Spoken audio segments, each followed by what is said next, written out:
Hello friends, welcome to exam drive. आज इस video में हम लोग बात करने वाले CSIR institute of microbial technology की तरफ से आने वाले लेटेस्ट रिक्रूटमेंट के बारे में। सबसे पहले मैं बता दूं, ये आपका परमानेंट जॉब है। CSIR की तरफ से निकलने वाले कॉन्ट्रैक्ट वाला जॉब नहीं है, ये आपका परमानेंट जॉब है।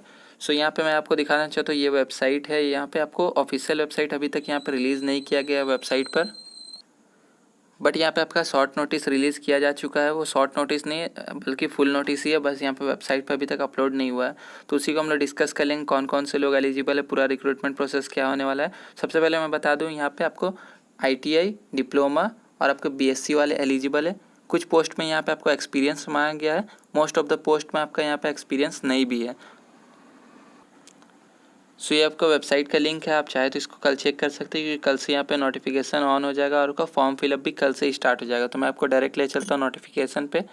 यहाँ पे देख सकते हैं, यहाँ पे CSIR institute of microbial technology. यहाँ पे आपको advertisement number 02/2021 recruitment of group 2 and 3 technical staff.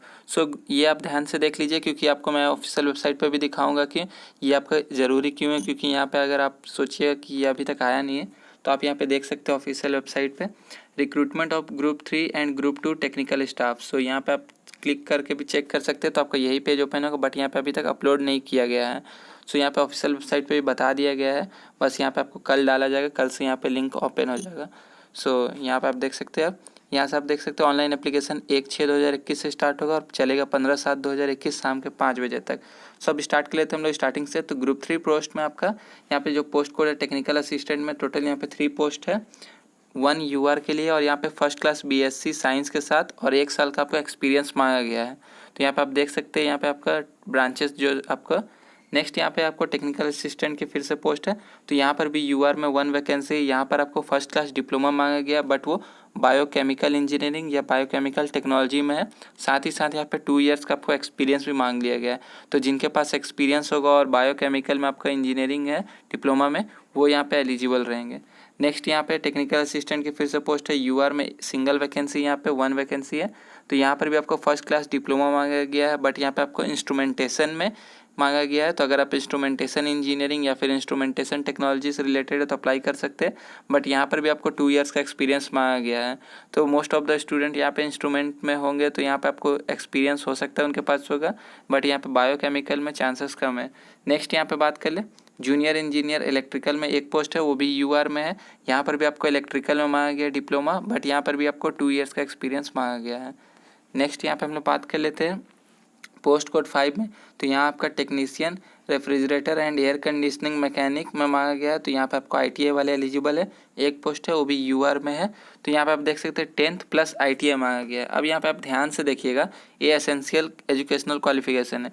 आपको इसको देखना है। अब यहाँ पे अगर आप ध्यान से पढ़िएगा तो ही आपको पता चलेगा। जब भी नोटिफिकेशन आप किसी का भी पढ़े, कहीं से भी देखें, तो उसको खुद से एक बार जरूर पढ़ लीजिएगा, क्योंकि यहाँ पे विदाउट एक्सपीरियंस वाले भी एलिजिबल है।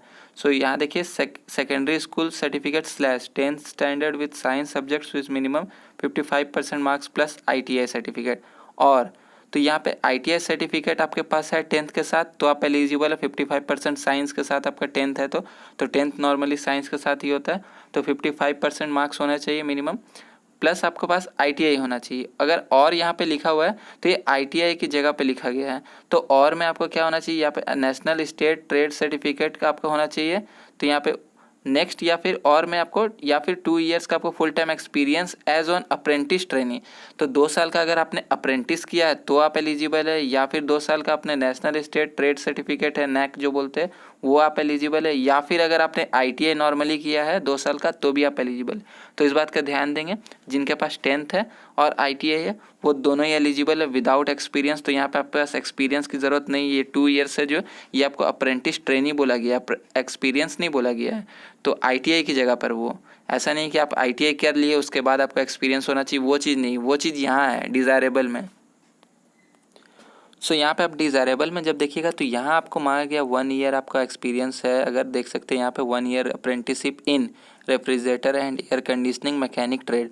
तो आपको refrigerator and air conditioning mechanic trade में अगर आपके पास अप्रेंटिसशिप है, तो नॉर्मल अप्रेंटिसशिप नहीं, उसमें आपको अगर अप्रेंटिसशिप है इस ट्रेड में तब, या फिर आपको 1 ईयर का एक्सपीरियंस होना चाहिए operation and maintenance of central AC plant.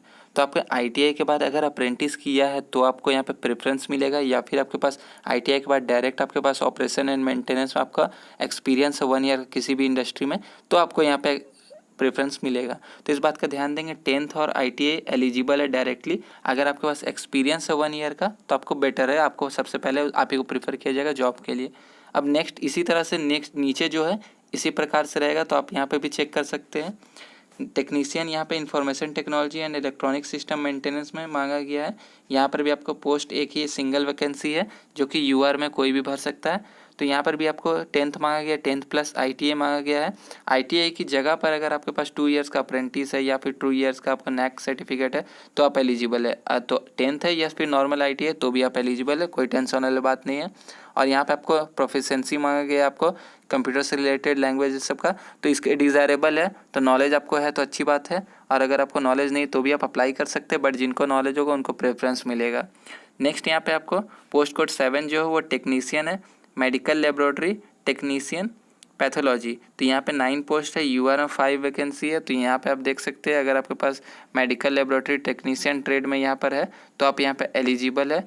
तो नॉर्मली जिनके पास हो वो यहाँ पे भर सकते हैं, कोई भी यहाँ पर भी एक्सपीरियंस नहीं मांगा गया है। डायरेक्ट 10th के बाद ITI अगर आपका मेडिकल लेबोरेटरी टेक्नीशियन में तो आप एलिजिबल है। नेक्स्ट यहाँ पे इलेक्ट्रीशियन, तो इलेक्ट्रीशियन में यहाँ पे UR में नहीं OBC में एक पोस्ट है।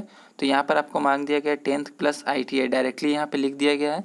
और यहाँ पर आपको देख सकते हैं 1 ईयर यहाँ पे अप्रेंटिसशिप बोला गया है, अगर आपके पास है तो अच्छी बात है, या फिर एक्सपीरियंस है तो भी अच्छी बात है। बट नॉर्मली यहाँ पर अगर आपके पास 10th है प्लस ITI इलेक्ट्रीशियन में तो भी आप एलिजिबल है। नेक्स्ट यहाँ पे फिटर में 1 पोस्ट है जो कि SC HH में है। तो UR के लिए यहाँ पे वैकेंसी नहीं है, अगर इस आप कैटेगरी से बिलोंग करते हैं तो आप यहाँ पे फिल कर सकते हैं 10th प्लस अगर आपके पास ITI है तो फिटर में। नेक्स्ट यहाँ पर आप बात कर लेते हैं टेक्नीशियन मैकेनिक कम ऑपरेटर इलेक्ट्रॉनिक कम्युनिकेशन सिस्टम। यहाँ पर आपका एक पोस्ट है, बट यहाँ पर भी आपको UR में है लेकिन वो एक्स सर्विसमैन में है। तो यहाँ पर भी UR में नहीं है, जिनका कैटेगरी हो उस हिसाब से देख लीजिएगा अपना। 10th स्टैंडर्ड ITI मांगा गया है और आपको यहाँ पर मांगा गया मैकेनिक कम ऑपरेटर इलेक्ट्रॉनिक कम्युनिकेशन सिस्टम में। तो अगर आपका इस ब्रांच से है और आप इस कैटेगरी से तो आप यहाँ पे फिल कर सकते हैं। अब इस नेक्स्ट हम लोग बात कर लेते हैं कि आपका अप्लाई कब से स्टार्ट होगा। तो अप्लाई कल से हो जाएगा 1 तारीख से।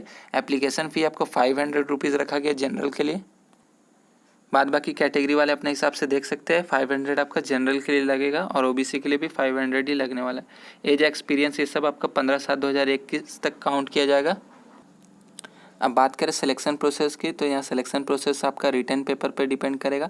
रिटन में आपका 3 पेपर होगा, paper 1, paper 2 and paper 3। Paper 1 पहले होगा, पेपर 1 पे अगर आप क्वालिफाइड होंगे तो ही आपका पेपर 2 एंड पेपर 3 यहाँ पे चेक होगा, और पेपर 2 और पेपर 3 पे मिला के ही आपका जो फाइनल मेरिट वो बनेगा। पेपर 1 आपका सिर्फ कट ऑफ के लिए है जो आपको शॉर्ट लिस्ट करेगा, और आपका पेपर 2 और पेपर 3 मिला के ही आपका फाइनल सिलेक्शन किया जाएगा। तो यहाँ पे डायरेक्टली आपका रिटन पे ही रहेगा। अब रिटन में आपका कौन कौन से सब्जेक्ट आएंगे ये सारा कुछ अभी बताया नहीं गया, बट यहाँ पे आपको लिंक दिया गया सिलेबस के लिए। बट इस लिंक पे आप क्लिक कीजिएगा तो अभी आपको वगैरह कुछ मिलेगा नहीं, हो सकता है कल के बाद यहाँ पे अपलोड किया जाए, क्योंकि ये आपका ऑफिशियल मेन पेज का है। बाकी इनके रिक्रूटमेंट सेक्शन में सिलेबस अभी है नहीं। तो यही था वीडियो। अगर आप एलिजिबल और अप्लाई करना चाहते हैं तो अप्लाई ज़रूर कीजिएगा। कल से लिंक ऑन हो जाएगा, लिंक डिस्क्रिप्शन बॉक्स पर रहेंगे। वीडियो देखने के लिए धन्यवाद।